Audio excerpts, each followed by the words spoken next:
स्वर्ग लज्जित है कि ऐसा सुख, सौंदर्य, ऐश्वर्य, विभूतियां, ऐसा माधुर्य, ऐसी दिव्यता हमारे पास नहीं। तो किस प्रकार से स्वर्ग की ललनाएं, अप्सराएं, देवबालाएं, सच इंदिरा रीति से हैं, अधूरा सा अनुभव कर रहे हैं।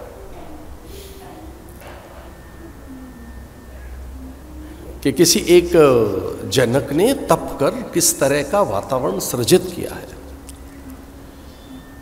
ये सच है, कुछ लोग वातावरण ढूंढने जाते हैं, पर एक और भी बहुत बड़ा सच है कि कुछ लोग वातावरण बनाते हैं। कुछ लोग तीर्थ ढूंढने जाते हैं, कुछ लोग तीर्थ बना देते हैं। हमारे यहां तो लिखा है कि संत ही तीर्थ की निर्मिति करते हैं। शास्त्रों में अनेक स्थानों पे लिखा है। तीर्थ माने क्या? जहां साधु बैठकर तप करता है वही तीर्थ होता है। तो साधु अपने तप से तीर्थ बनाता है। तप में ही पवित्रता है। तो जितनी तीर्थ की शुचिता, पवित्रता, दैवत्व, तीर्थ में जो एक उच्चता हो, उत्कृष्टता हो, तीर्थ में जो मोहनीयता हो, मांगल्य हो, तीर्थ में जो तारक सत्ता, तारण सत्ता है, वह सारी की सारी दिव्यता, वो सत्ता जनकपुर में है। सुनैना के पास है। जनक भारिया सुनैना, इतनी दिव्यता की स्वामिनी है, चूंकि वहां कोई और नहीं, श्री जी का विहार हो चुका है। यत आरभ्य नंद से व्रज सर्व समृद्धिवान, भागवत से ले रहे हैं ये बात हम।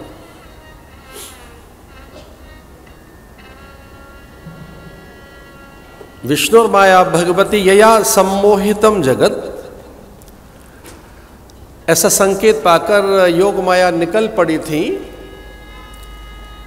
तो लक्ष्मी को लगा कि देखो कितना संकोच है भगवान में हमारे प्रति,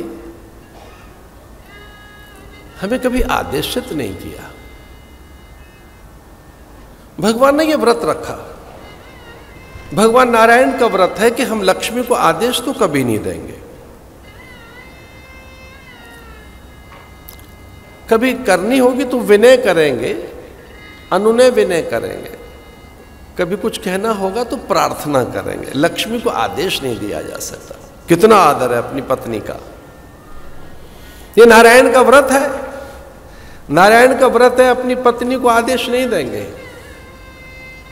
क्योंकि वो सौम्या हैं, सुभद्रा हैं, सुशीला हैं, सुचरिता हैं, वो कल्याणी हैं। उनसे अधिक उदार और कौन? उनसे अधिक वत्सलता किन में होगी? उनमें तो अत्यंत करुणा है। और ये जैव सृष्टि मेरी तो है ही नहीं, उनकी है, वो जननी है।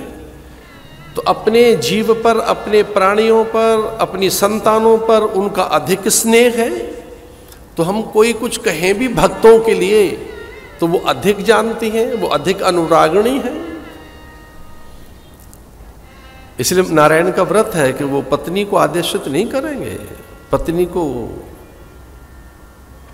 प्रतिज्ञा नहीं देंगे, व्रत बंधन नहीं करेंगे, किसी बंधन में नहीं रखेंगे, संकेत नहीं करेंगे। और ऐसा अवसर आया भी तो नहीं कोई। हाँ, योग माया को उन्होंने आदेशित किया। विष्णुर्माया भगवती यया सम्मोहितम जगत, ये तो उनका आदेश था योग माया के लिए कि मुझे आना है और पूरे जगत को सम्मोहित करो। कृष्णावतार में संपूर्ण जगत विमोहित सम्मोहित हो गया। पहरेदार सो गए, बंधन खुल गए, गाढ़ निद्रा में मथुरा। योग माया ने संपूर्ण जैव जगत को निद्रा में आवेशित कर लिया। लेकिन लक्ष्मी को कुछ संकेत नहीं है, वो अपने आप ही चल पड़ी। बिना स्वामी की आज्ञा के, बिना संकेत पाए कि तो हमारा धर्म है, अब हमें क्या करना है। स्वामी अपनी लीला के लिए जा रहे तो हम भी चले। तत आरभ्य नंद से व्रज सर्व समृद्धवान हरि निवासात्मक गुणै रमा कीर्णन भूद्रप। अरे राजन, भगवान का बिना संकेत पाकर लक्ष्मी जी रज कणिकाओं में, मृद कणिकाओं में, जल फल फूल में, अन्न औषधि में, प्राण पवन में प्रवेश कर गई। और जब लक्ष्मी जी घर में आ जाए, श्री आए, तो कैसा माधुर्य आएगा, कैसी संपन्नता, कैसा स्वास्थ्य सौंदर्य, किस प्रकार का शील, कैसा रस